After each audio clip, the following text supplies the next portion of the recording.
Good morning, sir. Good morning. How are you? Good morning, sir. Fine, sir. Good morning, Good everybody. morning, sir. Very warm, pleasant, happy. Good morning, sir. Good morning, everybody. Good morning. Good to see 9 participants today.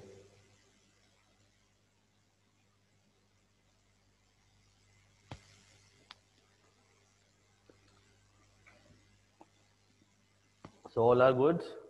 Keeping well? Yes or no? Yes, Yes, sir. sir. Okay. You can keep your cameras on so that I can see you are sitting live, you are sitting attentive. Yes, not lying on bed and attending the class. Yes, everybody. Mukul, Aditya, Ayush, Shisha, Chirag, Tracy, Prakshal, Shreya, Khandelwal. You should keep your cameras on so that I can see you are with me.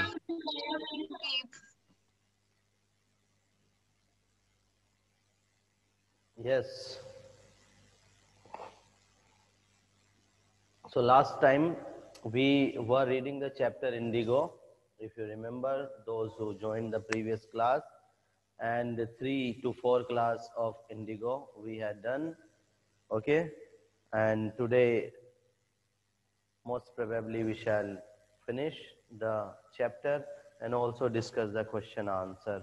Everybody has understood till now what we read about Gandhiji, a farmer named Rajkumar Shukla, indigo, the sharecropping by Indian tenants. Yes? Yes or Yes, no? sir. Okay. So a quick recap up to where we read, okay, and then we shall continue. So we have read up to the deadlock, and the deadlock was that Gandhiji agreed for 25% of the money to be refunded. So as you know that the British landlord, they, since an ancient agreement, they had an agreement with the Indian farmers, they forced them to grow the 15% of the land with the commercial crop indigo and surrendered the complete indigo to British landlord as a rent. And the Indian tenants, they were doing it. But after some years, when Germany got the technology, when Germany developed synthetic indigo, so the prices of the commercial crop indigo was not up to that which the Britishers demanded. It decreased because there were synthetic indigo, and in the market they didn't get that much profit. So the British thought of exempting the Indian farmers from growing indigo. They did so, but they asked for compensation. They said you have to pay some compensation, and from this year onwards you need not grow on any of the percentage of the land the indigo. So many of the farmers, they agreed because it was a troublesome thing for them. They agreed, they signed, and they paid the money to the British. But some of the farmers, those who got the news later on that it is a kind of cheating, the British people are cheating us, they are unnecessarily charging money because they are giving us an exemption, so why should we pay the money to them? So there was a farmer, Rajkumar Shukla, another his companion. They thought of doing something. They thought of fighting, but they were simple, poor illiterate farmer. They couldn't do anything. There was nobody to hear, nobody to fight for them. So therefore, he had heard about Gandhiji. Gandhiji had recently returned from South Africa. He had fought his fight with Nelson Mandela against apartheid or discrimination. So people knew him. People knew Gandhiji in India also, and of course the Britishers, they were aware of him. So Rajkumar Shukla, he went to Gandhi, and in his first meeting he was denied. Gandhi said that I am busy.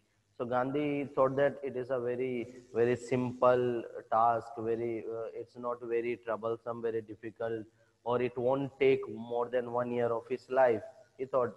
But then later on, it was found out that it was a very serious problem, and it took more than 1 year of Gandhiji's precious time. However, later on, Gandhi helped them, helped the farmers. He reached the place Champaran, Muzaffarpur, Motihari, Bihar, and all those places where this farmer Rajkumar Shukla had taken him. And Gandhiji, reaching there, he started gathering the information, the evidence. So for that, he met the lawyers also, Dr. Rajendra Prasad, who later on became the first president of our country. That time he was the lawyer. And there were many lawyers, and they told Gandhiji about the condition of the farmer. They also told him about the fee they charge, and Gandhiji shouted, rebuked at them that they are your fellow brothers. Why do you charge so much high fee from them?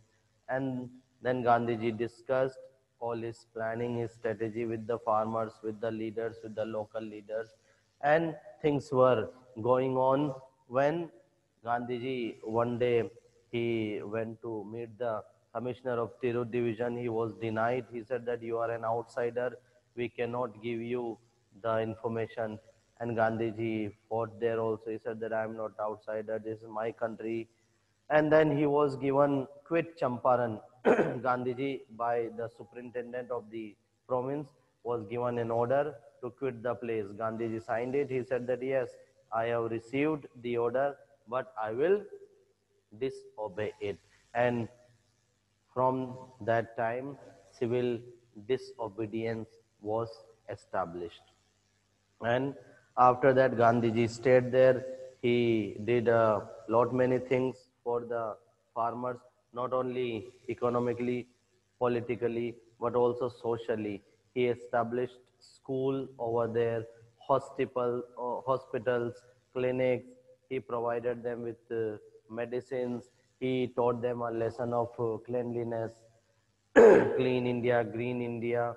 So all these values about hygiene, morality, Gandhiji also taught them a lesson in self-reliance.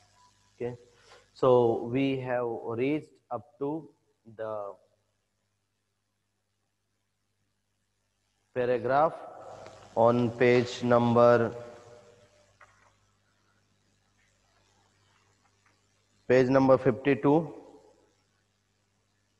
Those who have got book, open the book, page number 52, and we read up to where Gandhiji agreed for the 25% of the money to be refunded by the British planters or British landlords. Got it, everybody? Yes, sir. Yes, sir. Page number 52. And the last paragraph, this settlement was adopted. Okay, we have to begin from here. So who is going to read loud and clear? Raise your hand. So Prakshal Daga is there. She is going to read for us. Yes, Prakshal, read louder and clear. This settlement was adopted unanimously by the Commission. Gandhi explained that the amount of the refund was less important than the fact that the landlords had been obliged to surrender part of the money and with it, part of their prestige. Therefore, as far as the peasants were concerned, the planters had behaved as lords above the law. Now the peasant saw that he had rights and defenders. He learned courage.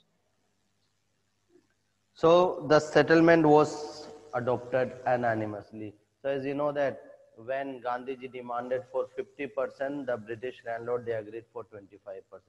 And when Gandhiji agreed for 25%, the farmers were little disappointed. They said we have given 100% and now we are getting back only 25%. But Gandhiji, he explained to the farmers, he said that you understand the situation, you understand the condition. Once upon a time, these people, they considered themselves above law. They didn't have any kind of rules, regulation, any law. They considered them God. But now they are bowing before you. They are bending before you. So it is their prestige they are keeping before you. So this way Gandhiji explained to the farmers, and farmer understood, yes, that even if you are getting 25%, but these people once upon a time, those who are not even ready to talk to us, they are ready to talk to us now. Yes, continue. Events justified Gandhi's position. Within a few years, the British planters abandoned their estates, which reverted to the peasants. Indigo sharecropping disappeared. Okay. So indigo sharecropping disappeared after this. After this incident, indigo sharecropping disappeared, and the event justified that Gandhi is there or somebody is there who is going to fight for the poor farmer. Yes, continue.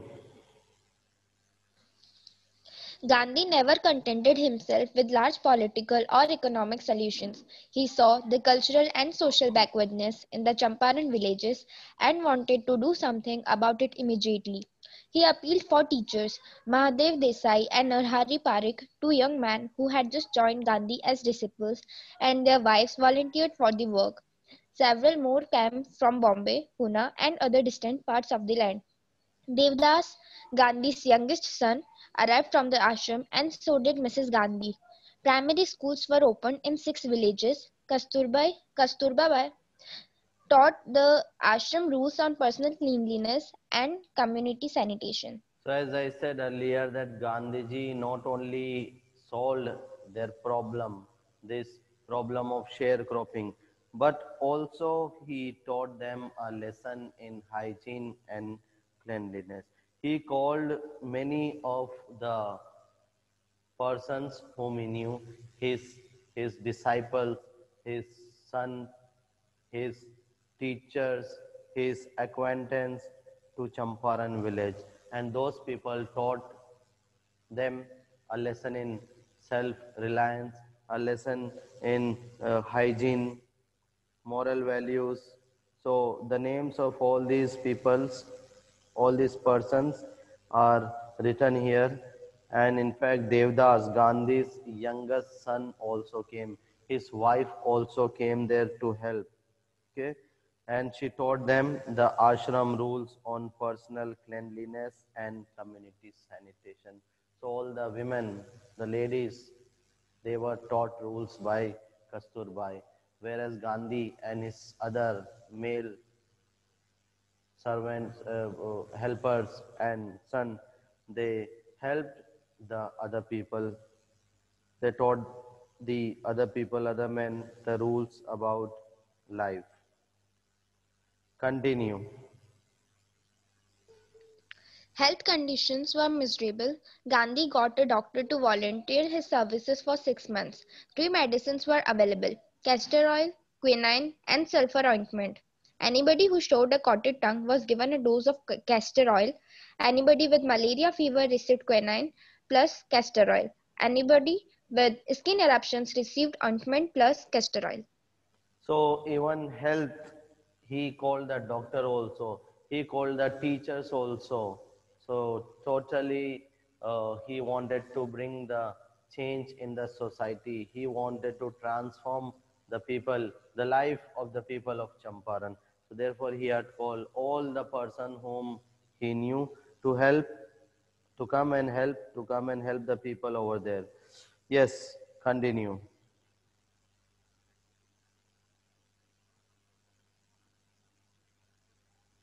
Continue. Gandhi Yes, noticed sir. the filthy state of women's clothes. He asked Kasturbai to talk to them about it. One woman took Kasturbai into her hut and said, "Look, there is no box or cupboard here for clothes. The sari I am wearing is the only one I have." So you can imagine the poverty, pathetic condition, situation, very, very poor condition of the people. Only one sari. Example is given here that one woman took Kasturabai to her house and showed her house. She said, "Look, there are no cupboards, no clothes. I have only the one sari I am wearing. Then how can I wash it?" During his long stay in Champaran, Gandhi kept a long distance watch on the ashram. He sent regular instruction by mail and asked for financial account. So Gandhi also time to time he sent instruction to his ashram there in Gujarat, Porbandar, Sabarmati. So it's not that he was totally busy only helping solving the problem, but at the same time he knew his duty, his responsibility for the ashram also. So time to time he sent mails and asked about the account, asked about the financial condition of the ashram. Once he wrote to the residents that it was time to fill in the old latrine trenches. Even he was aware about the latrine trenches, latrine tanks, safety tank, which were there earlier, different type of toilets. That 6 months is over. Now those toilet tanks are to be filled. We have to close them and make new one. So that much consciousness Gandhiji had about his ashram. And dig new ones, otherwise the old ones would begin to smell bad. Yeah, continue now. The Champaran episode was a turning point in Gandhi's life. What I did, he explained, was a very ordinary thing. I declared that the British could not order me about my own country. So he said the British could not order me in my own country. This is my land, this is my country. How can someone from other country order me here? So he said the Champaran episode was a turning point in my life. Turning point in his life because it had taken more than 1 year, more than 12 months of his life. And even civil disobedience was also established. The victory of civil obedience, disobedience was also established there. Continue. But Champaran did not begin as an act of defiance. It grew out of an attempt to alleviate the distress of large number of poor peasants. This was the typical Gandhi pattern. His politics were intertwined with the practical day-to-day problems of the millions. His was not a loyalty to abstractions, it was the loyalty to living human beings. Okay. So Champaran did not begin as an act of defiance, not only a simple act of defiance means disobedience. No, Champaran did not begin like that. It grew out of an attempt to alleviate the distress of large numbers of poor peasants. So Gandhiji had not thought about this civil disobedience, but it came into his mind instantly, automatically by the regular, continuous, rigorous, hard work, struggle for the peasants. And this was a typical Gandhian pattern. This was Gandhi's style. This was Gandhi's method. His politics were intervened with the practical day-to-day problem. So Gandhi's politics were intervened, mixed, connected, related to day-to-day problem of millions. His was not a loyalty to abstraction, it was a loyalty to living human being. So his politics was loyalty to human being, living being, not to abstract things, but to living things, living being, human being in the society. So that was his style of politics. In everything Gandhi did, moreover, he tried to mold a new free Indian who could stand on his own feet and thus make India free. So whatever Gandhi did, whatever the moment or revolution he did, his purpose was to make a human, make a man independent, self-reliant, so that he also later on helped in making India free. Continue. Early in the Champaran action, Charles Freer Andrews, the English pacifist who had become a devoted follower of the Mahatma, came to bid Gandhi farewell before going on a tour of duty to the Fiji Islands. Gandhi's loyal friends thought it would be a good idea for Andrews to stay in the Champaran and help them. Andrews was willing if Gandhi agreed, but Gandhi was vehemently opposed. He said, "You think that in this unequal fight it would be helpful if we have an Englishman on our side? This shows the weakness of your heart. The cause is just and you must rely upon yourself to win the battle. You should not seek a prop in Mr. Andrews because he happens to be an Englishman." Okay, so early in the Champaran action, Charles Freer Andrews, remember the name? Charles Freer Andrew, an Englishman, an English pacifist. Pacifist means a person who works for the peace. A person who works everywhere for establishing peace. That is pacifist. So Gandhiji also loved non-violence. Yes, he did not indulge himself and other in violence. So therefore, this person, Charles Andrews, he became disciple of Gandhiji. He became devotee of Gandhiji.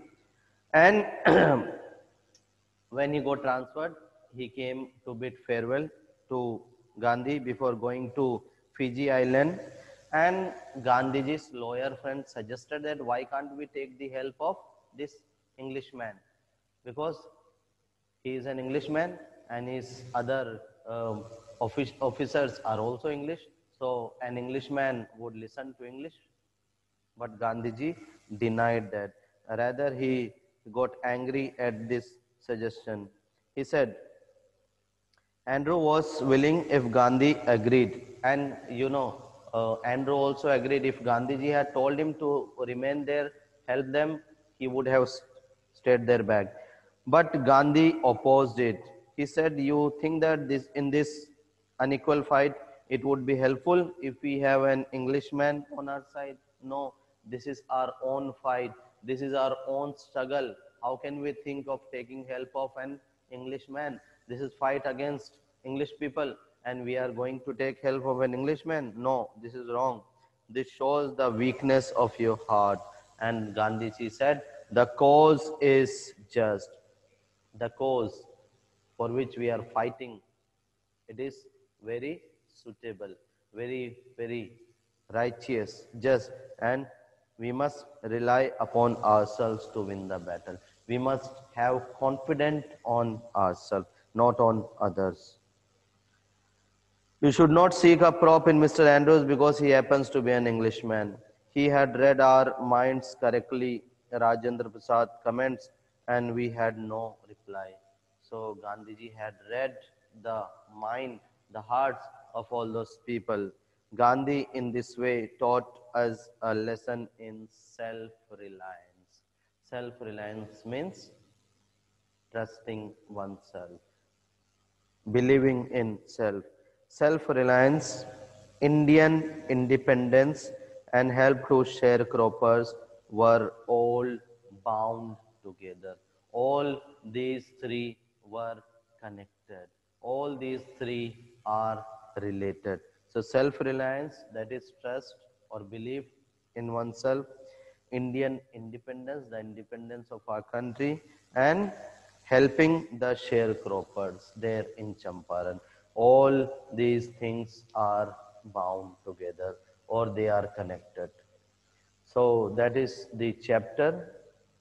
I hope everybody has understood the chapter. Yes or no? Understood the chapter? Yes, sir. Understood? Yes, Yes, sir. sir. Yes. Now we shall go for the question and answer. Question answer. Discussion of questions and answers.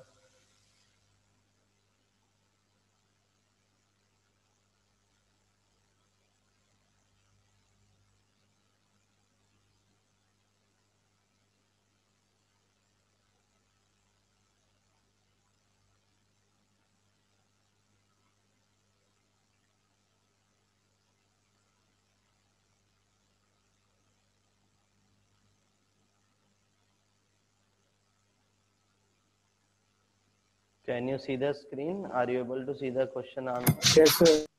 Yes? Yes, sir. Okay, okay.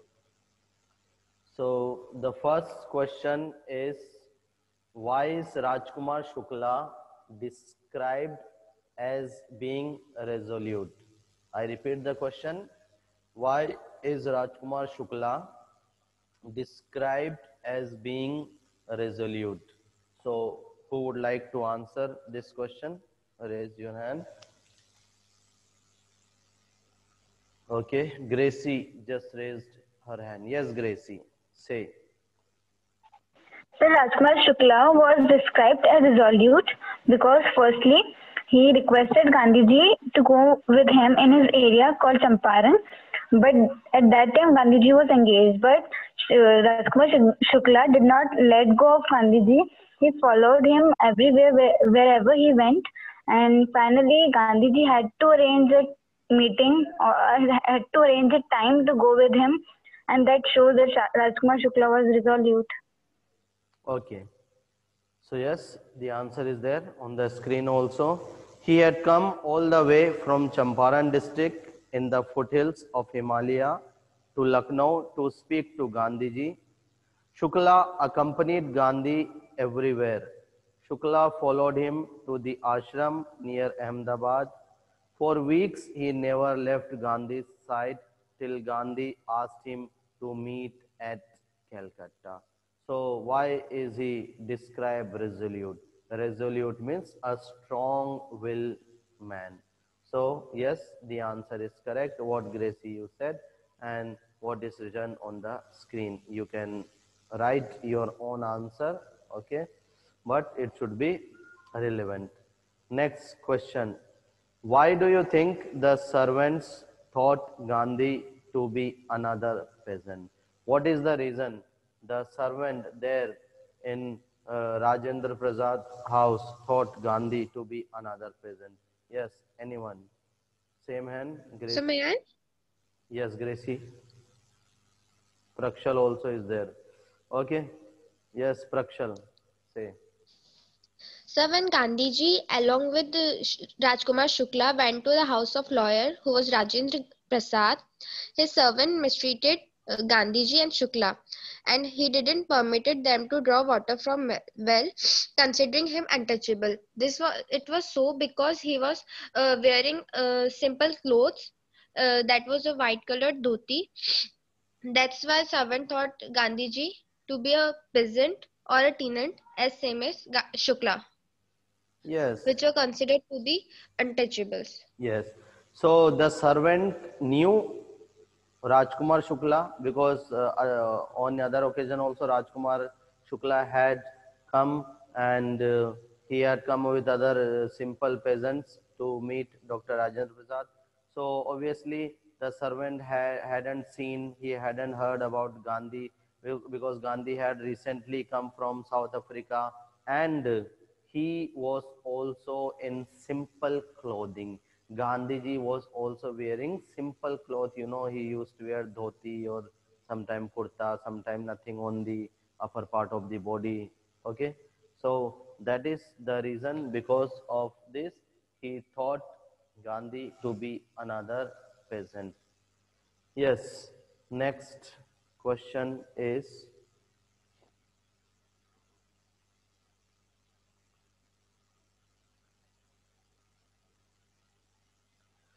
list the places that Gandhi visited between his first meeting with Shukla and his arrival at Champaran.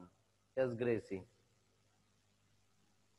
So first Kanpur, then ashram near Ahmedabad, then Calcutta, then Patna, Muzaffarpur, Rajendra Prasad's house, Professor Malkani's house, and lastly Champaran. Okay.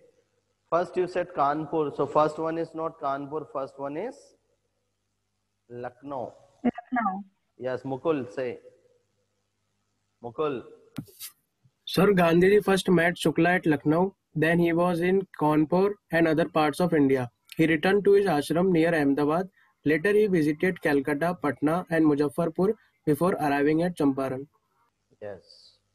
Next question. What did the peasants pay the British landlord as rent?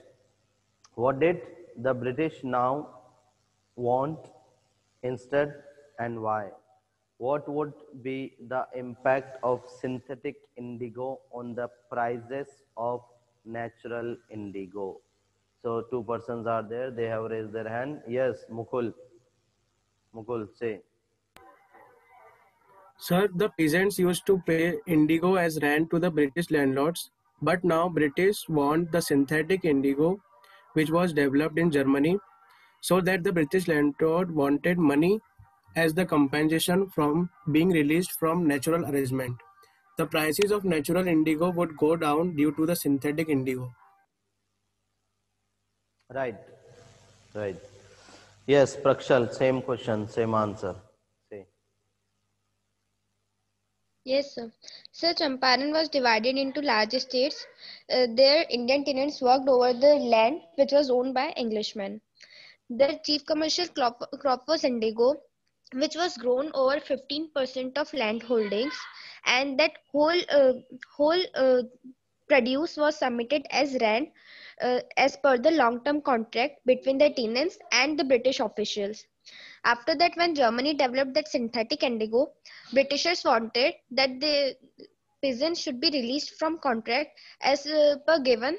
As for that, they have to give some compensation, which to some tenants agreed, but some opposed. Okay. So answer is there on your screen. You can take help of it. You can write your own.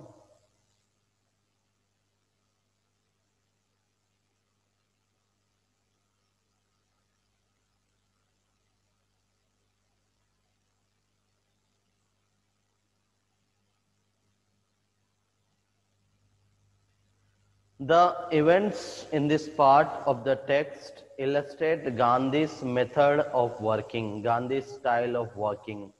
Can you identify some instances, some example of this method and link them to his ideas of satyagraha and non-violence? So it is about Gandhi's style of working, and the answer is there. Gandhi's politics was intermingled or intervened with the day-to-day problems of the millions of Indians. He opposed unjust laws. He was ready to court arrest for breaking such laws and going to jail. The famous Dandi March to break the salt law is another instance. The resistance and disobedience was peaceful and a fight for truth and justice. This was linked directly to his ideas of satyagraha and non-violence. Next question. Why did Gandhi agree to a settlement of 25% of refund to the farmers? Yes. Answer, any one of you. Prakshal Daga. Why did Gandhi agree to a settlement of 25% refund to the farmers? Yes. So a commission was appointed for seeing the conditions of these sharecroppers. There, that official made Gandhiji, and that refund to the peasants was decided up to 25%. Gandhiji said that it was not important that the amount is 25% or more than that.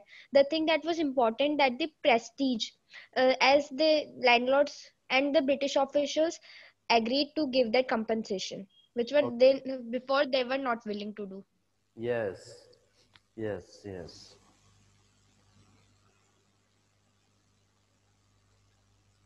How did the episode change the plight of the peasants? Episode here stand for the Champaran episode. How did the episode or the Champaran episode change the plight? Plight means condition or situation. Plight of the peasants. Yes. How did this change the plight of the peasants? Yes, Gracie? Yes, Gracie? Yes, sir.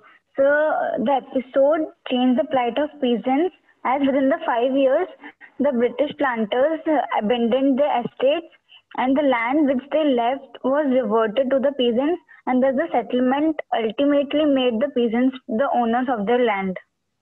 Yes. So the peasants were saved from spending time and money on court cases.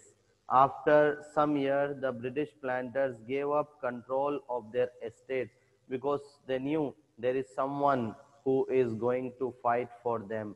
There are lawyers, there are political leaders who are going to oppose the exploitation or injustice done to the farmers. These now reverted to the peasants. Indigo sharecropping disappeared. Next, why do you think Gandhi considered the Champaran episode to be a turning point in his life? Very, very important question. Every year, mostly it comes. So either in 2 marks or 6 marks. So I repeat, why do you think Gandhi considered the Champaran episode to be a turning point in his life? Very, very important question. So you must read. Yes, Gracie, answer. Yes, sir. So before the Champaran episode was a turning point in Gandhi's life, as before this episode, nobody knew Gandhiji, and during this episode, Gandhiji had shown the power of non-violence and satyagraha, and by this episode, he was popularized and paved the way of further and future movements. Okay. So the Champaran episode began as an attempt to ease the suffering of large number of poor peasants. He got spontaneous support of thousands of people. Gandhi admits that what he had done was a very ordinary thing. He declared that the British could not order him about in his own country. Hence, he considered the Champaran episode at a turning point in his life. You can add many things there. So it is given only in short. You can add many relevant points over there for this answer. You can also say that Gandhi thought this to be only a small problem which would take 3 to 4 days, but it had taken more than 12 months of Gandhi's life.